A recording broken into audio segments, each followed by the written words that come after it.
उठा रखे हो। आज तो को बताना ही पड़ेगा कि तेरी या उंगली में इतनी ताकत कहां से आ गई। भगवान बोले रे बड़ी समस्या है। अब मैं इनसे ये कहूँ मैं भगवान हूं तो ये मानने वाले नहीं है, और फिर पूछ रहे ताकत कहां से आ गई। तो भगवान ने कहा सुनो, कछु माखन को बल बढ़ो, कछु पान करी सहाय। श्री राधे जू की कृपा से मैंने गिरवर लियो उठा। देखो भैया, एक तो मैंने माखन खायो, वो माखन की शक्ति बढ़ गई, कछु आप लोगों ने सहायता करी, और जब मैं गिरिराज पर्वत उठा रहा था ना, उस समय किशोरी राधा मेरे सामने खड़ी थी, और ये की कृपा से ही तो मैंने गिरिराज उठायो। ब्रजवासी बोले रे लाला सुन, ये बता हमने का सहायता करी तेरी, ये तो बता। कन्हैया बोले सुनो भैया, जब मैं गिरिराज पर्वत को उठा रहा था ना, जब मैंने गिरिराज पर्वत उठायो तो आप जितने भी ब्रजवासी हो सब मुंह टकटकी लगा करके मुझको देख रहे थे, और जब तुम लोग मुझे देख रहे थे ना, तो तुम्हारे शरीर में जितनी भी ताकत है, शक्ति है ना, वो सबरी मेरी अंगुरिया में आ गई, सब यहाँ में आ गया। ब्रजवासी बोले रे अच्छो, तभी तो हम सोच रहे हैं आजकल हमारी ताकत कहाँ गई, हम कमजोर कैसे पड़ गए, आजकल हमारी शक्ति कहाँ गई। हम तो दिन पर दिन सोच रहे हैं कमजोर पड़ते जा रहे हैं। क्यों रे नंद के छोरा, अब तक तो तुम माखन चुरावे हो, चीर चुराओ, अब तू हमारी शक्ति भी चुरावे लगो। मैया यशोदा बगल में 7 दिन और रात्रि पर्यंत गिरिराज पर्वत उठाया। मैया ने सोचा रे मेरो लाला देखो कैसो है। अरे लाला तूने विशाल गिरिराज पर्वत कैसे उठायो बेटा। गोविंद बोले भैया मैं छोटो मेरी भैया अति छोटी, और कहाँ विधि गिरिराज धरूं मैं। मैया ग्वालिन को ऋणी सदा, चाहे कोटि कोटि जन्म धरूं मैंने ना उठाया भैया। ये तो ग्वालिन जो है ना, ये गोपियां ब्रज की, इन्होंने मुझे माखन खवायो, और माखन की शक्ति है। देखो भगवान सब कुछ करते हैं और करते हुए भी नहीं करते हैं। कौन है परमात्मा, क्या है ब्रह्म।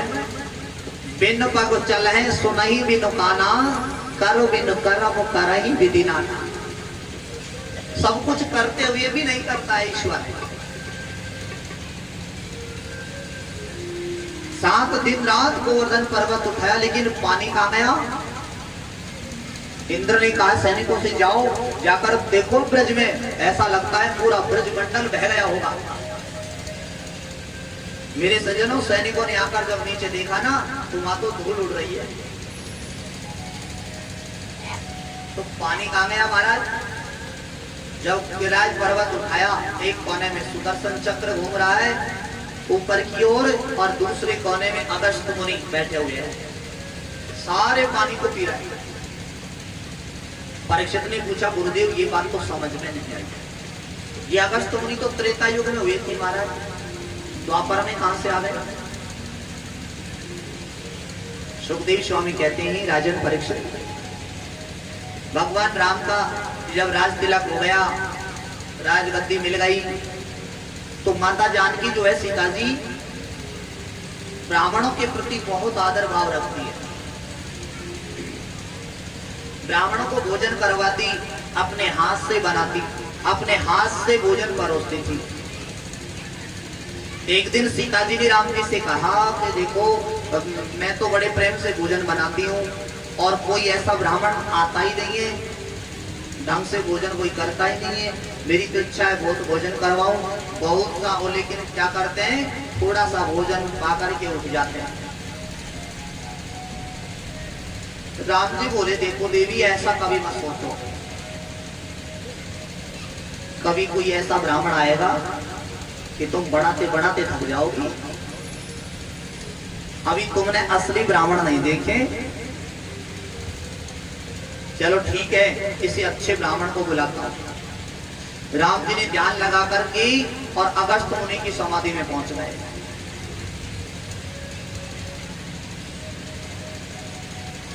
अगस्त मुनि जो ब्राह्मण देवता है, उन्होंने कहा प्रभु आज्ञा करो। बोले आज आप हमारे घर पधारे भगवान। ये वही अगस्त मुनि है सज्जनों, 3 सांसों में जिसने पूरे समुद्र को पान कर गए थे। जैसे ही अगस्त मुनि घर पधारे, राम जी ने और माता जानकी ने बड़े प्रेम से चरणों को धोया, चरणों तक लिया, स्वागत किया। राम जी बोले हे ब्राह्मण देवता आज भोजन आप हमारे घर ही करना। अगस्त मुनि बोले देखो महाराज ज्यादा इच्छा तो नहीं है, पर फिर भी थोड़ा बहुत तो मैं कर ही लूंगा।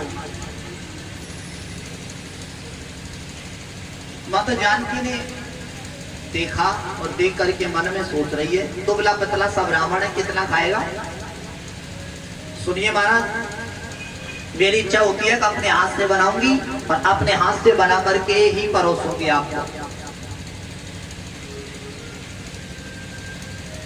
रसोई घर के मुख्य द्वार पे महाराज जी का आसन लगा दिया, सामने सोने की थाली सजा दी और कम से कम 50 कटोरी रख दी उसने। अलग अलग प्रकार का व्यंजन, बीच में पूरी रख दी। थाली के पास में अगस्त जी बैठे और टेढ़ी नजर से राम जी की ओर देख लिया। राम जी ने कहा हे ब्राह्मण देवता, ये रोज कहती है कोई ढंग से भोजन करने वाला नहीं आता, आज इसको अपना असली रूप दिखाई देना। अगस्त जी महाराज थाली की तरफ देख रहे हैं और केवल हंस रहे हैं। सीता जी ने कहा रे महाराज भोजन शुरू करिए ना, करो भोजन। अगस्त जी महाराज बोले रे देवी हंसी तो मुझे इसलिए आ रही है, ये बताओ जो आपने 50 कटोरी लगाई है ना, इनको मैं नाक में डालूं, कान में डालूं, मुंह में डालूं? देखो देवी भोजन करवाना है तो ढंग से करवाओ, नहीं तो रहने दो, हम ऐसे भोजन नहीं करते। शब्द सुनकर की माता जानकी की स्थिरता जो है ना वो और बढ़ गई। आज कम से कम कोई ढंग से भोजन करने वाला आया। सुनिए महाराज, आप भोजन शुरू करो, मैं भोजन बनाती हूँ। सज्जनों 11 बजे भोजन शुरू हुआ अगस्त मुनि का और शाम का समय हो गया, लेकिन डकार भी नहीं आई, लगातार भोजन कर रहे हैं। क्या बताऊं आपको, जानकी जी ने कम से कम 15 बार तो आटा गूंथ लिया।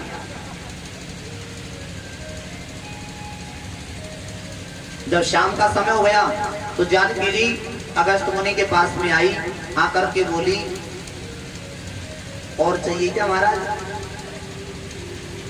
अगस्त जी बोले रे देवी अभी तो शुरुआत ही नहीं हुई और तुम पूछ रही हो और चाहिए? जानकी जी बोली नहीं नहीं महाराज सुनिए, आप भोग लगाओ, मैं अभी आती हूँ। माता जानकी ने ध्यान लगा कर के सज्जनों गणेश जी की दोनों पत्नियों को बुला लिया, रिद्धि सिद्धि को, 9 निधियों को बुला लिया, गणेश जी को बुला लिया। अब आप अंदाजा लगाओ जहाँ रिद्धि सिद्धि बैठ जाए वहां कमी किस बात की। जानकी जी बोली चाहे कुछ भी हो जाए ब्राह्मण देवता भूखा नहीं उठना चाहिए, भंडार खोल दो। अब देखो गणेश जी महाराज रसोईया बन करके और झरिया से पूड़ी उतार रहे हैं और रिद्धि सिद्धि पूड़ी बेल रही है और अगस्त महाराज उनको अपने मुंह में उड़ेलते जा रहे हैं। लगातार भोजन चल रहा है ब्राह्मण देवता का। लगातार भोजन करते करते सजनों 15 दिन हो गए, दिन रात भोजन चल रहा है। अगस्त मुनि का बिना रोटी 16वां दिन हो गया, और जब 17वां दिन हुआ भोजन करते करते तो माता जानकी को चिंता हो गई। उन्होंने रसोई के द्वार पर आकर के, महाराज प्रणाम। अगस्त महाराज ने कहा देवी चिर सौभाग्यवती भव, लेकिन अभी बात करने का समय नहीं है, मैं भोजन करने में व्यस्त हूं, बाद में बात करना। 17 दिन हो गए भोजन करते करते। जानकी जी बोली महाराज मैं कोई बात करने नहीं आई हूँ, मैं तो बस इतना कहने आई हूँ कि जब आधा भोजन हो जाता है ना तो बीच में व्यक्ति को पानी भी पीना चाहिए। अगस्त जी महाराज ने कहा देवी चिंता मत करो, जब मेरा आधा भोजन हो जाएगा ना तो मैं पानी जरूर पी लूंगा। जानकी जी ने सोचा रे भगवान ये कैसा ब्राह्मण आ गया, 17 दिन हो गए भोजन करते करते, बोलते अभी आधा ही भोजन नहीं हुआ। परिणाम क्या हुआ सज्जनों, भंडार खाली हो गए, रिद्धि सिद्धि हार गई, नौ निधि हार गई, और गणेश जी महाराज ने भी झरिया उठा करके बगल में रख दी। चिंता में हो गई माता जानकी, जाकर के राम जी से कहा। राम जी ने पूछा रे देवी क्यों, महाराज का भोजन सही चल रहा है ना? जानकी बोली रे महाराज ऐसा ब्राह्मण मेरे दोबारा यहाँ कभी मत बुलाना। 17 दिन हो गए भोजन करते करते, और ये कह रहे हैं कभी तो आधा ही नहीं हुआ, बताओ। राम जी बोले रे तो रोज कहती थी ना तुम कि कोई ढंग से भोजन करने वाला नहीं आता है, अब करवाओ भोजन। मैंने कहा था असली ब्राह्मण नहीं देखे अभी तुमने, अब भोजन करवाओ। आचार्य वर कहते हैं भगवान राम रसोई के द्वार पर गए, अगस्त जी महाराज की तरफ तिरछी नजरों से देखा। अगस्त जी महाराज ने कहा प्रभु ये बताओ अभी आगे और चलूं यहीं रुक जाऊं? 17 दिन हो गए भोजन करते करते। भगवान ने कहा रे बस बस, अब तो हे ब्राह्मण देवता आप यहीं रुक जाओ, क्योंकि भंडार ही खाली हो गया, अब बचा ही क्या है। और जब 18वां दिन हुआ मेरे सज्जनों, 18वें दिन शाम के समय अगस्त मुनि को डकार आ गई। बोले रे देवी सुनो, अब हो गया मेरा आधा भोजन, अब लाओ पानी पिलाओ। और सुनो देवी पानी भी जब मैं पीता हूं ना एक आध घड़े से काम नहीं चलता है, पानी भी पीता हूं तो फिर मैं ढंग से ही पीता हूं। राम जी बोले सुनो महाराज आप तो ब्राह्मण संत महापुरुष हो, अब इतना पानी हमारे पास कहाँ है, यहाँ पर व्यवस्था ही नहीं हो पाएगी। सुनो आप तो संत हैं, एक युग में भोजन कर लो और दूसरे युग में पानी पी लेना। जब मैं कृष्ण बन करके गोवर्धन पर्वत उठाऊंगा और उस समय इंद्र क्रोध में आकर जितना पानी बरसाए उसी को आप ही पी जाना महाराज। अगस्त मुनि ने कहा ठीक है महाराज, एक समाधि लगाऊंगा तो द्वापर युग आ जाएगा। आज गोवर्धन पर्वत उठाया मेरे गोविंद ने, आवाज लगाई बाबा आप जहां कहीं भी हो आज आकर के और गिरिराज पर्वत के ऊपर बैठ जाओ, सारे पानी को पी जाओ। आचार्य जी बोले राजन, अगस्त मुनि ने सारे पानी को पान करा। सैनिकों ने जाकर इंद्र से कहा रे महाराज गजब हो गया, दिन रात मूसलाधार बरसात हुई है जिसमें, और ब्रज में तो धूल उड़ रही है महाराज। इंद्र को जब पता चला इस बात का, रे मैंने भी अपराध कर दिया। क्या अपराध किया है? ये तो साक्षात मेरा ईश्वर है। इंद्र वृंदावन में आ गया। ब्रज में आकर के श्रीमन नारायण गोविंद के चरणों में साष्टांग प्रणाम कर दिया, लौट गया, प्रणाम किया और प्रार्थना कर दी। विशुद्ध सत्वं तविधाम शांतम तपोमयं द्वैरजयमस्तकं मायामयुवं गुणसंप्रवाहो न विद्यते ते ग्रहेणानुबन्धः। गिरिराज की स्थापना हो गई। सुखदेव जी कहते हैं राजन, घर घर प्रसाद बांट दिया। तब से गिरिराज पूजन प्रारंभ हो गया। लेकिन जब कामधेनु गाय को लेकर के इंद्र आया, अभिषेक किया, मेरे सज्जनों भगवान तो इतने दयालु हैं, इंद्र की अपराध को क्षमा कर दिया। जाओ, लौट जाओ।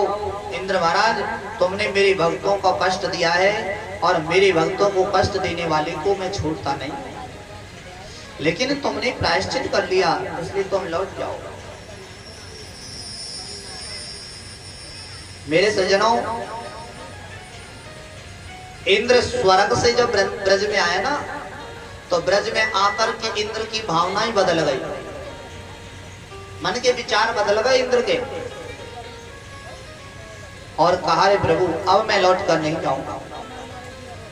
क्यों? क्योंकि ब्रज का भाव ही ऐसा है। क्या भाव बदल गया? मुझे स्वर्ग नहीं चाहिए, मुझे वैकुंठ नहीं चाहिए, मुझे मुक्ति नहीं चाहिए, अब तो बस यहीं रहूंगा ब्रज में ही महाराज, अब लौट के नहीं जाऊंगा। सुनो, अगर घास का तिनका भी मुझे बनना पड़े, इंद्र कह रहे हैं अगर घास का तिनका भी मुझे बनना पड़े तो मैं ब्रज का ही बनूं महाराज। आप ये सोचो, नहीं नहीं, अगली बार अगले जन्म में इसको घास का तिनका नहीं, इसको कोई पक्षी की योनि में डाल दूं, पशु बना दूं। इंद्र भगवान हाथ जोड़कर कह रहे, हे गोविंद, अगर मुझे पशु भी बनाओ ना तो इस ब्रजमंडल का ही बना देना। क्यों? यहाँ आप रहोगे, आपकी लीलाओं का अनुमोदन कर करके अपने जीवन को धन्य करूंगा भगवान। अष्ट पहर निरखत रहूं आपकी ओर प्रभु। आप सोचो कि नहीं नहीं, इंद्र को पशु नहीं बनाना, इसे मैं कोई पक्षी बना देता हूं। तो सुनो महाराज, अगर मुझे पक्षी भी बनना पड़े तो ब्रज का ही बना देना। इंद्र महाराज कह रहे, ज्यादा निवेदन नहीं करूं प्रभु, अगर पक्षी भी बनाओ तो मोर बना देना मुझे इस ब्रजमंडल का। क्यों? जब जब आप रास करोगे, जब जब आप नृत्य करोगे ना, आपकी सुंदर झांकी को देख देख करके मैं भी अपने पंखों को फैला फैला करके और आपके साथ तक थैया थैया कर करके मैं भी नाच नाच करके आपका गुणगान करूं और मेरा जीवन धन्य करूं। इंद्र कह रहा है, हरि काना मोहि ब्रज को बनैयो मोर नाचो ताता थई थई, अरे ताता थई थई मैं नाचो ताता थई थई, हो काना मोहि नगला मोहि, हो काना मोहि ब्रज को बनैयो मोर नाचो ताता थई थई, काना मोहि ब्रज को बनैयो मोर नाचो ताता थई थई, ताता थई थई मैं नाचो ताता थई थई, ताता थई थई मैं नाचो ताता थई थई, काना मोहि ब्रज को बनैयो मोर नाचो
चलवा दिया है। आप ही लोग नहीं, पूरी दुनिया के लोग देख रहे हैं इसमें लाइव। तुम्हारी सारी की तोल खुल जाएगी, ये देख लेना। कौन बजा रहा है ताली, कौन नहीं बजा रहा, पूरी दुनिया देखेगी इस लाइव में। देख लेना, पोल मत खोल देना, मेरी ध्यान रखना, कम से कम मेरी इज्जत का तो रखो। तालियों की सेवा करते हुए हरी वो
बोले श्याम सुंदर भगवान की जय हो। आचार्य सुखदेव जी कहते हैं, राजन परीक्षित, इंद्र ने प्रार्थना करी, प्रभु एक निवेदन करना भूल गया। वो निवेदन ये है, महाराज मेरा जो अंश है ना,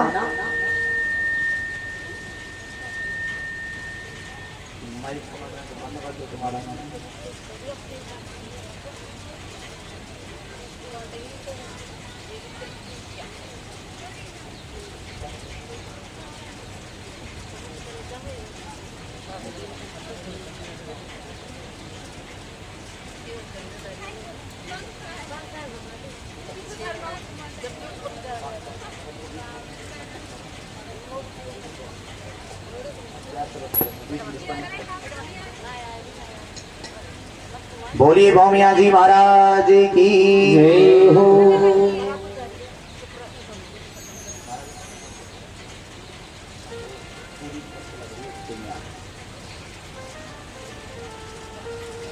इंद्र ने कहा, प्रभु एक निवेदन करना भूल गया। मेरा जो अंश है ना अर्जुन, प्रार्थना कर रहा है, क्षमा मांग ली इंद्र ने और मांगा यह वरदान, नारायण रखियो सदा नर अर्जुन का ध्यान। हे प्रभु, बस यही प्रार्थना है। सुखदेव जी ने तो यहां तक कह दिया सज्जनों भागवत जी में कि चाहे कोई भी व्यक्ति चारों वेदों का प्रकांड विद्वान हो और छहों शास्त्रों का पूरा ज्ञाता भले ही क्यों ना हो, अगर उसके मन में प्रेम भावना नहीं है ना, तो वो भगवान को नहीं पा सकता। क्यों? क्योंकि बिना प्रेम रीजे नहीं नटवर नंद किशोर। प्रेम की परिकाष्ठा बड़ी विचित्र है। कृष्ण के सखा ग्वाल बाल जितने भी हैं सजनों, आज गौ चराते चराते कुछ दूरी पर आ गए। ग्वालवाल बोले भैया हमको तो बड़ी जोर की भूख लग रही है। कन्हैया ने कहा एक काम करो, तुम जाओ यहाँ से कुछ दूर जाकर के देखो, कुछ ब्राह्मण यज्ञ कर रहे हैं, हवन कर रहे हैं, उनसे जाकर के और ये प्रार्थना करो, उनसे कहना भी कृष्ण और बलराम आए गौ चराते चराते, इसलिए उनको भूख लग रही है, कछु खावे के ताई हो तो दे दो।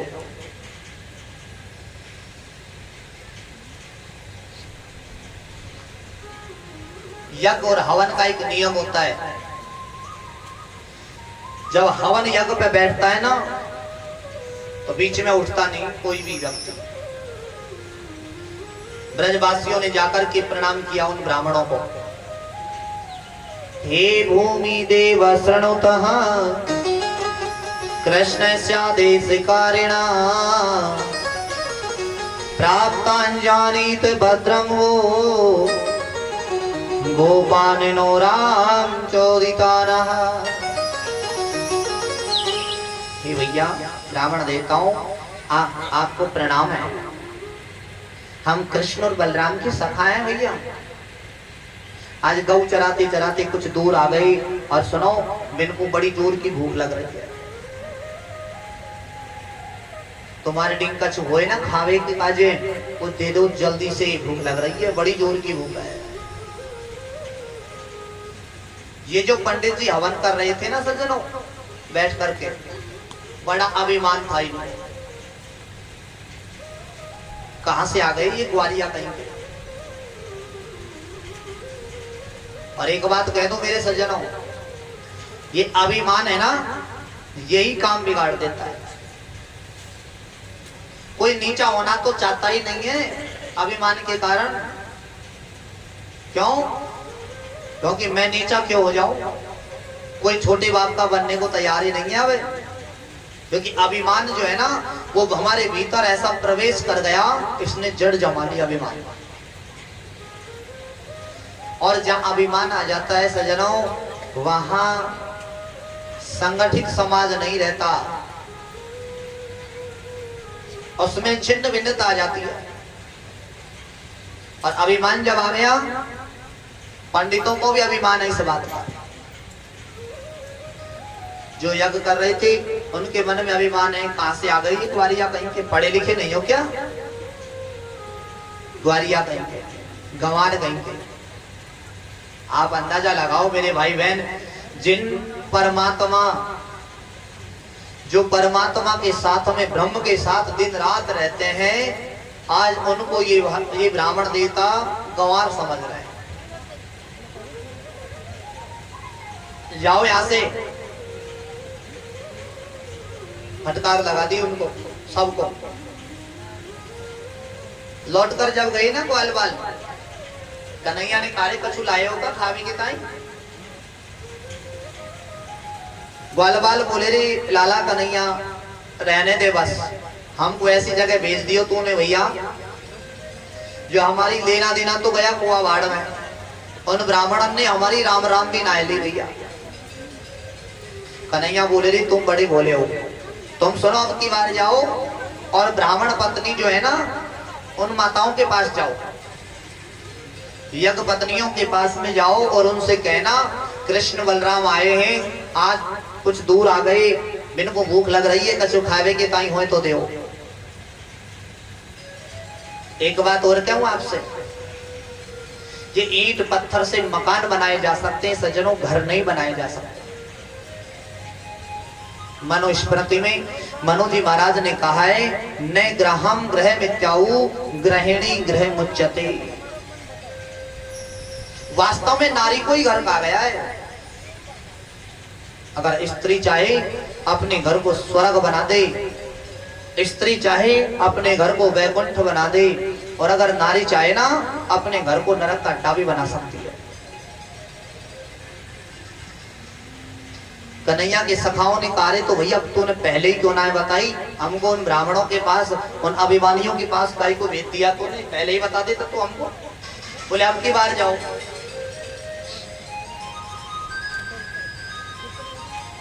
पुरुषों की अपेक्षा माताओं का जो हृदय है ना वो जरा कोमल होता है, भाव अच्छे होते हैं। ग्वाल बालों ने जैसे ही भीतर प्रवेश किया, इधर हवन कुंड जो चल रहा है उसमें जो ब्राह्मण देवता है वो सब बैठे बैठे स्वाहा स्वाहा हवन कर रहे हैं। अब बीच में उठ नहीं सकते। ग्वाल वालों ने जाकर की बोले माता जी हम कृष्ण बलराम के सखा हैं और गऊ चराते चराते आज कुछ दूरी पर आ गई। सुनो, बिन को बड़ी जोर की भूख लग रही है, कछु खावे के काई हो तो देओ। ब्राह्मण पत्नियों ने सुना और सुनकर की अरे ग्वाल वालों अभी बैठो, सुनो अभी भोजन बनाती हैं। माताओं ने तुरंत झटपट चूल्हा जलाया और 4 प्रकार का भोजन बनाया सज्जनों।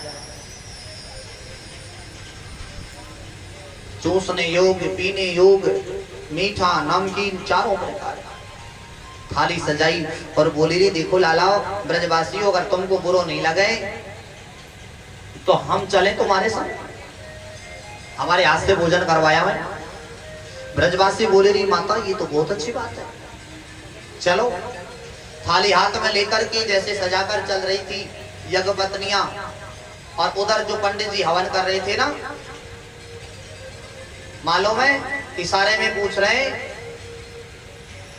माताओं ने क्या किया, पंडित जी की तरफ से घूंघट लगा लिया, क्योंकि नजर नहीं मिलेगी तो बात कैसे होगी। घूंघट लगा करके चली जा रही। श्याम वर्ण की कांति कृष्ण की और गौर वर्ण के बलराम की, दोनों की झांकी को देखा वट वृक्ष के नीचे तो माताएं तो गदगद हो गई सज्जनों। ब्राह्मण पत्नियों को आते देख करके मेरा गोविंद खड़ा हो गया, खड़ा होकर के स्वागत कर दिया, खड़ा होकर के उठकर स्वागत किया है माताओं का, ब्राह्मण पत्नियों का।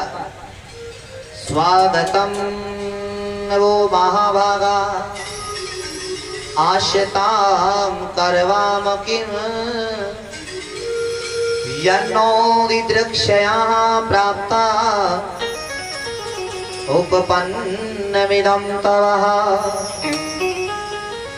माताओं आपका स्वागत है, आप आई हो। हे ब्राह्मण पत्नियों मैं आपका बहुत स्वागत करता हूँ, प्रणाम करता हूँ आपको। यज्ञ पत्नियां बोली रे गोविंद आपके लिए भोजन बना करके लाइए, आप जरा भोजन करोगे तो हमें अच्छा लगेगा। आचार्य सुखदेव जी कहते हैं कैसा वात्सल्य का भाव है उन ब्राह्मण पत्नियों का। आज गोविंद को उठा करके गोद में बैठा लिया, अपने हाथ से भोजन करवा रही हैं। राजन परीक्षित सावधान, वेद पढ़ते पढ़ते शास्त्र पढ़ते पढ़ते पंडित जी की दाढ़ी सफेद हो गई, बुढ़ापा आ गया, लेकिन कृष्ण का दर्शन नहीं हो पाया। क्यों? क्योंकि मन में तो कृष्ण नहीं अभिमान बैठा है, और जहां अभिमान होता है ना वहां भगवान का वास नहीं होता है। इसलिए जीवन में त्याग दो अभिमान को। किस चीज का अभिमान? जिस चीज का हम अभिमान करते हैं वो सब यहीं छूट जाएगा।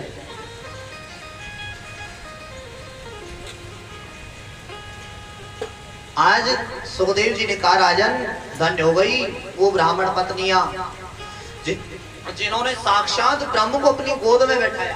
सारा संसार जिसकी गोद में है, आज वही परब्रह्म परमात्मा उन ब्राह्मण पत्नियों की गोद में बैठ करके उनके हाथ से भोजन कर रहा है। कितनी भाग्यशाली हो गई। बड़े प्रेम से भोजन किया और गोविंद बोले माताओं अब आप भोजन बनाकर लाइयो बड़े प्रेम से, मुझे बहुत अच्छा लगा। लेकिन मेरा एक निवेदन है आपसे, सुनो, आप सब अपने अपने घर चली जाओ। ब्राह्मण पत्नियों ने सज्जनों गोविंद को गोद में बैठा करके जो भोजन करवाया उसका परिणाम क्या हुआ मालूम है आपको? उसका परिणाम ये हुआ उन ब्राह्मण पत्नियों की जो भावना थी ना उनका मन ही बदल गया। सुनो गोविंद अब नहीं जाएंगी हम, अब हम यहां से लौट कर नहीं जाएंगी, क्योंकि जब हम यहाँ आ रही थी ना तो वो हमसे इशारे में पूछ रहे थे कहां जा रही हो, और अगर हम लौट कर जाएंगी, अब हमको घर में नहीं घुसने देंगे महाराज। प्रभु ने कहा माताओं एक बार तुम जाओ तो सही, तुम्हारे जो पति है ना वो पहले से भी ज्यादा तुम्हारा सम्मान करेंगे, एक बार तुम जाओ तो सही। सजनों, ये जो भक्ति होती है ना, भक्ति इसमें बहुत सामर्थ्य होता है। ये भक्ति जो है ये दिखाने का महत्व नहीं है। भक्ति कोई दिखाई नहीं जाती सजनों, भक्ति जो किया। और भक्ति का सबसे बड़ा सिद्धांत भी क्या है? भक्ति का वास्तविक जो सिद्धांत है वो ये है, अपने आप को तिनके से भी छोटा समझना। जो हकीकत में जो भगवान के शरण में है, जो भगवत नाम चर्चा करता है, जो भगवान की भक्ति करता है ना, वो भक्ति का मूल सिद्धांत यही है, अपने आप को घास के तिनके से भी छोटा समझे। कभी ये ना समझे कि मैं इतना बड़ा भगत हूं। यही भक्ति का सिद्धांत है। और भक्ति में बड़ी सामर्थ्य है। ब्राह्मण पत्नियां कहती है हम नहीं जाएंगी, और भगवान कहते हैं अब तुम जाओ तो सही एक बार, पहले से भी ज्यादा सम्मान करेंगे तुम्हारे पति। क्योंकि सज्जनों, एक बार जिस पर मेरा गोविंद कृपा कर देना, फिर ये दुनिया है ना, ये संसार अपने आप पीछे लग जाता है। फिर हो जा परिकृपा राम की हो,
जैसे ही ब्राह्मण पत्नियां लौट कर जाने लगे, इधर जो पंडित जी हवन कर रहे थे ना यज्ञ में बैठे बैठे, उनके मन में गिलानी पैदा हो गई अपने आप।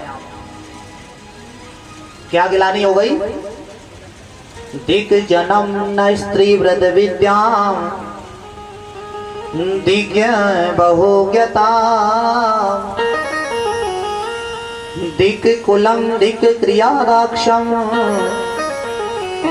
विमुखाये त्वदोषजे। ब्राह्मणों ने सोचा रे धिक्कार है हमारे जीवन को, आज गोविंद स्वयं चलकर हमारे पास आया और आज उसके दर्शन से हम विमुख हो गए। धिक्कार है ऐसा जीवन को। जैसे यज्ञ पत्नियां लौट कर गई, ब्राह्मण पत्नियां, उन ब्राह्मणों ने सज्जनों अपने अपनी पत्नियों का बहुत स्वागत किया। आपको क्या बताऊं, जैसे ही ब्राह्मण पत्नियां मैं अपने घर में प्रवेश करने लगी ना, तो ब्राह्मण देवता यज्ञ कुंड से उठ करके और अपनी अपनी पत्नियों के चरणों में प्रणाम करने के लिए झुक गए। लेकिन ब्राह्मण पत्नियों ने कहा नहीं नहीं नहीं नहीं स्वामी, आप ये क्या कर रहे हैं? आज हमें गोविंद मिला, केवल आपकी चरणों की सेवा के फल से ही आज हमें गोविंद मिल गया। आप हमें प्रणाम मत करो। मेरा कहने का भाव समझना। घर के अंदर जो बड़े होते हैं ना, उनका आदर होना ही चाहिए। जो घर में बड़े हैं उनका सम्मान करो, ये कर्तव्य है। पति का सम्मान करना स्त्री का परम कर्तव्य है। घर में सास है, ससुर है, इनका सम्मान जरूर करना चाहिए। अब बहू ये सोचे कि मैं तो नए जमाने की पढ़ी लिखी बहू हूं, सासू जी को कैसे प्रणाम करूं, शर्म लगती है। ऐसा नहीं। भाव ये है सज्जनों, अगर सास अच्छी है तो बहू को निभा सकती है, और अगर बहू अच्छी है ना तो वो सास को निभा सकती है। और अगर दोनों ही विपरीत है तो बहू के हाथ में बेलन होगा और सास के हाथ में चिमटा होगा। फिर रोज बजेंगे घर में।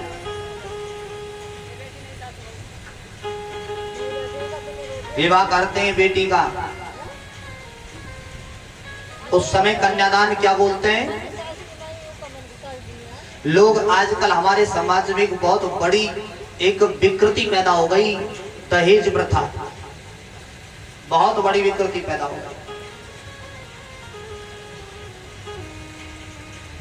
जो माँ बाप अपने बेटा बेटी का दहेज लेते हैं ना, जो पिता अपने बेटा बेटी के दहेज का जो सौदा करते हैं ना, उन पिता को नपुंसक को जीना ही धिक्कार है सजा।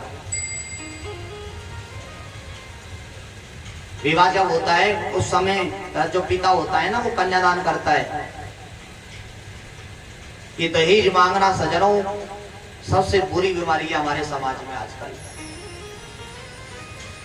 लेकिन कुछ निकृष्ट लोगों की ऐसी मान्यता होती है कि बेटा इतना पढ़ा लिखा है, देखो अब हम तो कुछ मांगेंगे नहीं, पर सुनो जो अभी कुछ एक साल पहले बड़े भाई के लड़के की शादी हुई थी, तो महाराज देखो अब हम तो कुछ मांग नहीं रहे, पर वो भाई की जो शादी हुई थी ना उसमें ज्यादा नहीं पर 21 लाख रुपए की गाड़ी आई थी। पर अब आप देखो वैसे देखो, मैं कह नहीं रहा, मैं नहीं मांग रहा, बताओ सौदा कर दिया। कन्या विक्रयणो लोभाद दंपति नाम चकलगनम। सज्जनों अगर बेटा बेटी का आप लोग समाज के सभी, हमारा एक ही समाज है और कोई नहीं है। जब ब्रह्मा जी ने सृष्टि रची थी ना, ये जाति बिरादरी तो हम लोगों ने बनाई है कर्म के आधार पर। उसने ब्रह्मा जी ने, परमात्मा ने कोई जाति बिरादरी नहीं बनाई। उसने केवल एक ही जाति बनाई थी और वो भी मानव जाति। मैं आपसे यही कहूंगा, अगर कभी बेटी या बेटा का अगर विवाह करना पड़े तो इस दहेज को त्याग देना। मांगते तो वो हैं जो भिखारी होते हैं। ये दहेज रूपी बीमारी को भी समाज से हटा दिया जाए। ये बात भागवत कह रही है, मन से नहीं कह रहा हूं मैं। लोग पिता जब कन्यादान करता है तो उस समय संकल्प बोलता है, अमुक नामनी कन्याम, इस नाम की कन्या, अमुक नामनी कन्याम लक्ष्मी रूपाम, अमुक गोत्राय, अमुक नामनी वराय विष्णु रूपाय, पत्नी त्वेन तुभ्यम अहम संप्रददे। ये संकल्प बोलता है पिता, कन्या का हाथ वर के हाथ में देकर के बोलता है कि मैं मेरी लक्ष्मी रूपी कन्या का विष्णु रूपी वर के साथ में विवाह कर रहा हूं। आप अंदाजा लगाओ, जब लक्ष्मी हमारे घर बहू बन करके आ रही है तो फिर दहेज मांगने से क्या फायदा। नहीं मांगना चाहिए सज्जनों। मेरा निवेदन ये है आप सब समाज वालों से, घर में बहू लाना, बहू रानी मत लाना। बहू आएगी ना वो संस्कार लेकर आएगी, और बहू रानी आएगी ना भैया वो कार लेकर आएगी। उसमें संस्कार नहीं होंगे। बहू को आप बुलाओगे ना तो वो दौड़कर आएगी, सेवा भाव करेगी, और बहू रानी जो आएगी ना वो आएगी नहीं, वो बुलाएगी, सेवा करवाएगी। जरा सी बात घर में हो गई, माथे को बांध करके और बेड पे लेट गई, सिर में दर्द हो रहा है, बहाना। मेरा कहना यही है आप लोगों से, जितना हो सके उतना घर में सम्मान करो। सास को कभी सास होने का अभिमान नहीं करना चाहिए। मैंने कल बताया था ना, कोई कोई सासू जी बहुत खतरनाक होती है। आप नहीं हो ऐसे ही, आप तो सभी बहुत अच्छी हो, आपके बारे में नहीं कह रहा हूं मैं।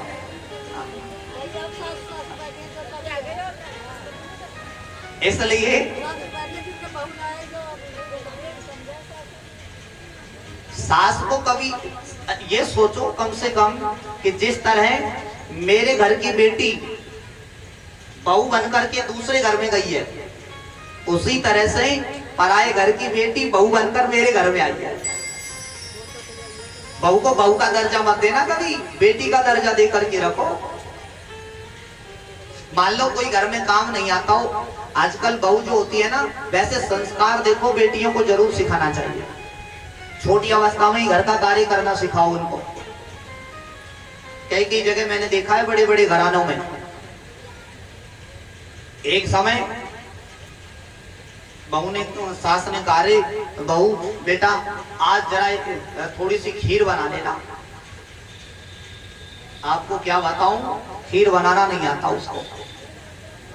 क्यों? क्योंकि पिछले संस्कार नहीं है। ये मत कहना आप लोग कि तेरी माँ ने तुझे कुछ नहीं सिखाया।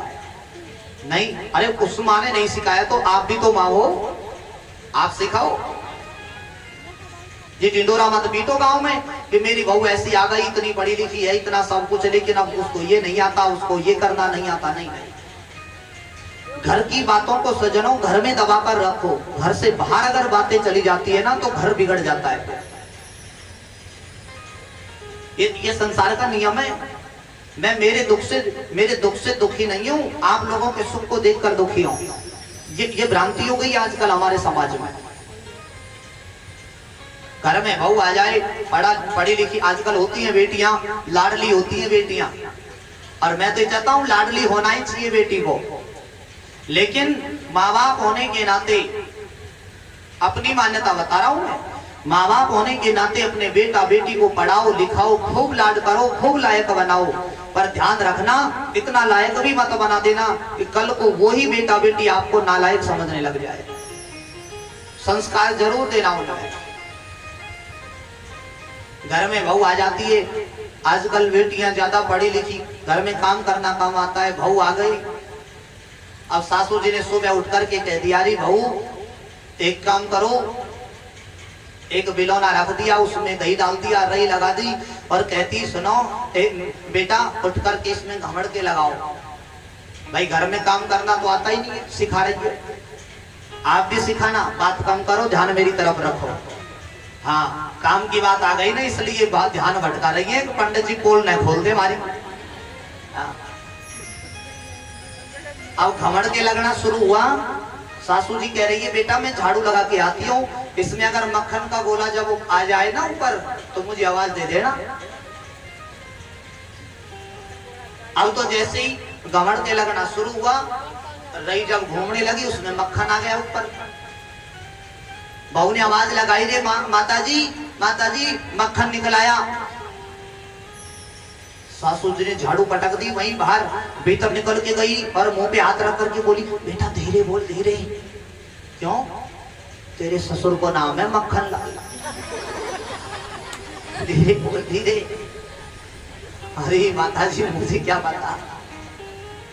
सुबह सुबह उठ करके दोबारा जब फिर घमड़ के लगने लगे, बेटा अगर निकल आए तो मुझे बुलाने आ जाना, आवाज मत देना। देखो कैसे सिखा रही है।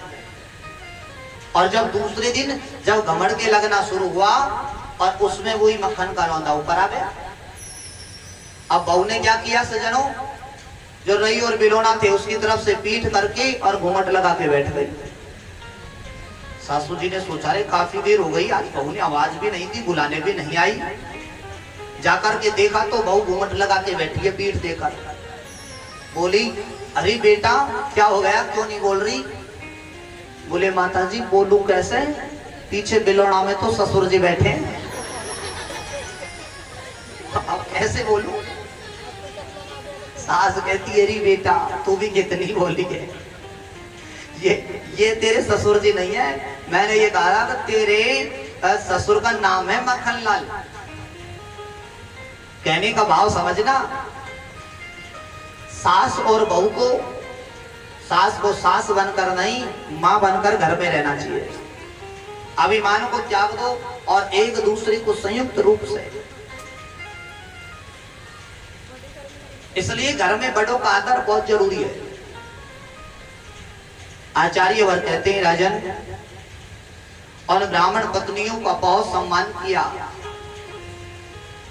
सम्मान घर में होना ही चाहिए। एक दिन किशोरी राधा रानी ने भगवान से कहा, मिलने के लिए मिलन समारोह एक हुआ जिसमें भगवान गोविंद ग्वाल बालों की मंडली को छोड़ करके नहीं गए। आज किशोरी राधा रूठ गई और वृंदावन में मोर कोटी पे जाकर के बैठ गई। सारी सखियों ने चारों तरफ से घेर रखा है, किशोरी जी बीच में बैठी है। मेरा गोविंद जब वहां गया, और प्रसंग ये है सज्जनों, वहां जाकर के अपना रूप बनाया, एक झोली ले ली, थैला, उसमें रंग बिरंगी चूड़ियां रख ली। आहा, चूड़ी बेचने वाले आते हैं ना, मनिहारी, ऐसा वेश बनाया। लेकिन जब वहां गए, सखियों ने घेर लिया चारों तरफ से। चारों तरफ से सुंदर वेश बनाकर गए। सखी चारों तरफ खड़ी हैं, कैसा सुंदर रूप है। सुकुमारी का देख कुमारी लजे, और छल छंद सीखे चित चोरन के। यमुना तट गोपी रोकत है, कर कौतुक बाह मरोरन के।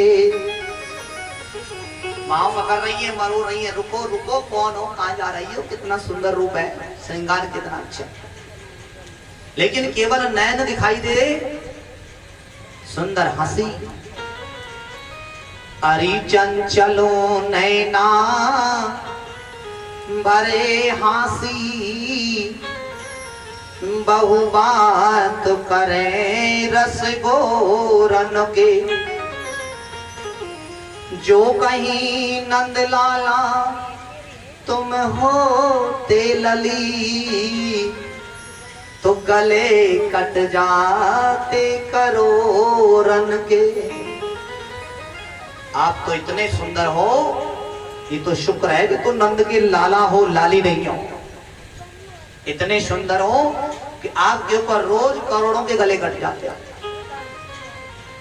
मेरे गोविंद ने जाकर के सजनों बड़ी मनोहार करके और किशोरी जी को मनाया। राजन परीक्षित, उसके बाद में मेरे गोविंद ने समस्त गोपी ब्रज अंगनाओं के साथ में ऐसा सुंदर नृत्य आयोजन किया, जिसमें ये रास का प्रसंग बड़ा सुंदर है।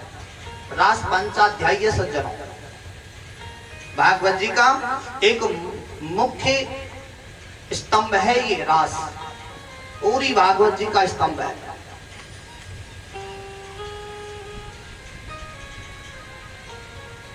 जिन गोपियों के साथ में मेरे गोविंद ने रास किया है, 2 मिनट चिंतन करके देखो, ये गोपी क्या है, किसे कहते हैं गोपी। गोपी का मतलब क्या है, मैं आपको जरा स्पष्ट करता चलूं मेरे सज्जनों। गोपी का मतलब है, गो माने इंद्रियां और पी माने पान करना। हमारी जो इंद्रिय है ना, ये आंखें, कान, रसना, ये इंद्रियों के माध्यम से जो कृष्ण का गुणगान रस का जो पान करता है ना, वो गोपी है। व्याकरण के रूप में अगर आप देखो तो स्पष्ट बताया है व्याकरण आचार्यों ने, गोपी का मतलब है गोभी इंद्रिये कृष्ण रसम पिबती इति गोपी। जो प्रत्येक स्थिति में गोविंद का रस का पान करे वो गोपी है। आप भी गोपी हो, मैं भी गोपी हूं। जो प्रत्येक स्थिति में उठते बैठते चलते फिरते सोते नहाते प्रत्येक स्थिति में जो गोविंद के चरित्र का गान करे वो गोपी कहलाता है। ये गोपियां और क्या है ये भी स्पष्ट कर दूं आपको। जब भगवान राम वन में जा रहे थे तो दंडक वन में से जब निकल कर जा रहे थे, उस दंडक वन में रहने वाले जितने भी दाढ़ी वाले संत थे ना, उनके मन में एक भाव जगा, अगर हम स्त्री होते, इनके साथ जाते, वन वन घूमते, इनकी सेवा करते। ये वही दंडक वनवासी जो दाढ़ी वाले संत महापुरुष हैं सज्जनों, वो सब यहाँ गोपी बन करके आए।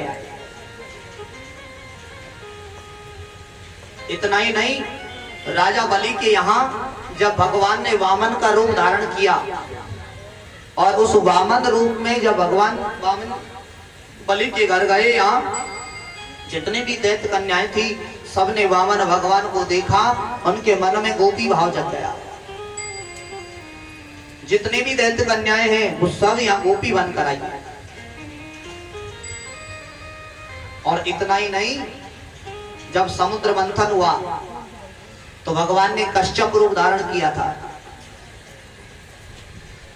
और समुद्र में रहने वाली जितने भी मत्स्य कन्याएं थी, उन्होंने जैसे ही गोविंद के भगवान के मत्स्य रूप को देखा तो उनके मन में भी गोपी भाव आ गया कि हम भी इनकी सेवा करें।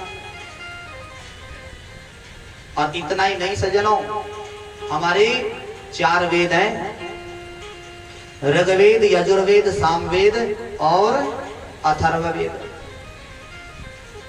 इन 4 वेदों में 3 कांड है, ज्ञान कांड, उपासना कांड और कर्म कांड। इसमें जो 80,000 मंत्र हैं सज्जनों कर्म कांड के, और 16,000 मंत्र हैं उपासना कांड के। तो वेद के जितने भी मंत्र हैं, ये सब यहाँ गोपी बन करके आए। श्रुति रूपा, मुनि रूपा, साधन सिद्धा, स्वयं सिद्धा, ये सब यहाँ आए। ये यहाँ ब्रज में आकर के कोई किसी का बेटा बन गया, कोई किसी की बेटी बन गया, कोई किसी का पति बन गया, कोई पत्नी बन गया। लेकिन इनका मूल कारण केवल एक ही था कि येन केन प्रकारेण हमें गोविंद की प्राप्ति हो जाए। मूल उद्देश्य केवल यही था। आज शरद पूर्णिमा की रात्रि सुखदेव जी कहते हैं, राजन, भगवान श्री कृष्ण ने यमुना के किनारे जाकर के, जहां बालुका खेल रही है, चंद्रमा प्रमुदित हो रहा है सजनों, वहां जाकर के अपनी वेणु यानी मुरली को बजाना प्रारंभ कर दिया। आचार्य सुखदेव जी कहते हैं, राजन, जैसे ही मुरली को बजाना प्रारंभ किया, एक बात और है, मुरली है एक